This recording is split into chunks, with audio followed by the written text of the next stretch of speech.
Hey guys, welcome back to my channel. So today's video we have a old 3 Series. So we have a 1980 BMW 3 Series. This is the E21 generation.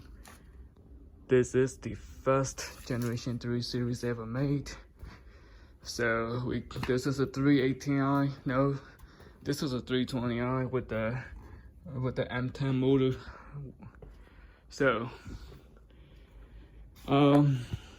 this was a one owner car. Now it is two owner because we own it, but we bought it from a guy who was 92 years old. He bought this car brand new. He drove it till he was 92. Man, he could not drive it anymore, so he sold it. This car has over 220,000 miles, but the odometer it doesn't work anymore, so it's probably more than that. However, we bought this car from Oregon, but we live in California, so we had to check the smog in California because the car isn't 1975 or older.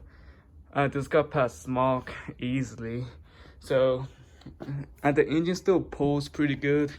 I can still cruise at like 70 miles per hour on the freeway in 5th gear, no problem. So I think this car is gonna be on the road for a long time. This is the M10 motor. This motor is used for a long time in BMW lineup. I believe this motor started making its debut back in 1962. They used it all the way up to like 90, 89, 90, I'm not sure, but they use it for more than a decade. And there's a reason for it, because these motors are very reliable. I have a 2002 with the same motor. It's still pretty good. But one thing about these vehicles, this 320i, they have the mechanical fuel injection system. So this thing is good when they are working, when you drive them. These are good. A lot of people say they are junk, but I don't buy it, because as long as you maintain these systems, I think they are good. I don't really understand much about this system, but hopefully they don't go wrong, because if they go wrong, I heard they can be a pain in the ass to rebuild it. So this is Cagetronic system. So the fuel injectors always inject the fuel. It's not like the EFI, you know, it is constantly injecting the fuel. So yeah, it's pretty weird. But yeah, let's just get it with the engine oil, because I want to change the oil in this car now. It's probably not even bad, but I'm still gonna change it nonetheless. Let's find the dipstick. Where is this? Might just be it. All right, let's pull the dipstick out and see what is in it.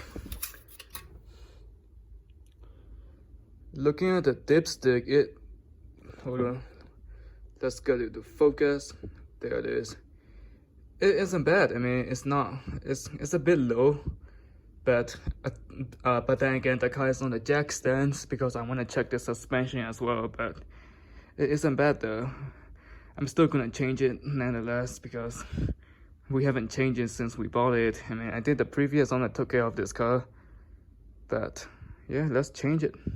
Alrighty, we are now right underneath the vehicle. Let's crack the drain plug loose. This is a 19mm. Hold on. So the bolt was pretty tight. I had to use a breaker bar. I'm not sure if that's because it's too tight or I'm just too weak, but nonetheless, I got it loose. And let's drain this motor oil. It's probably not even gonna be that bad, to be honest with you. Shit. Yeah, it wasn't that bad. Yeah, I'm just gonna let it drain. Save this bastard. That's a weird looking plug, by the way. So yeah, I'm just gonna let it drain for a bit. There wasn't even a lot, but let's drain it. Now let's take the oil filter off. It's right here. It's right behind the alternator. It's on the intake side, so yep, it's probably gonna be stuck there good. We'll see about that. To my surprise, it wasn't actually stuck there. It's actually not bad. There we go. There we go. Okay. I'm not trying to wash my face with engine oil at midnight. That's not something I would like to be doing. But hey, it is what it is. Oh yeah, I'm making a mess. Holy shit, what a mess I am making. God, I hate oil filter like this. On the newer BMW though, they have the engine oil filter on top of the motor, so it's easy to fucking change it, but it is what it is. And it wasn't bad, it could be worse. Alrighty guys, so I drained the oil already. I already put the drain plug back on it. I got the oil filter back on it. Now we just have to refill the engine with fresh 10W40. Yes, I know it is a pretty thick oil, but you will need it. I know some people use 20W50 on the M10 and M20, but I don't think I'm gonna have to go that thick, especially in winter time. Well, it's not winter yet, but it is going to be winter very soon. So I'm just gonna go with 10W40. I use this oil on my E30s. I didn't have any problems, but yeah. Alrighty guys, unfortunately I'm not able to do anything besides the oil change tonight because I thought I bought the spark plugs for this car, but I haven't. So oil change has to do for tonight. So I don't know how much oil it takes, so I just filled the motor as I checked the dipstick. It took about 4.3 quarts of oil. So yeah, just for your information, if you ever need to use it.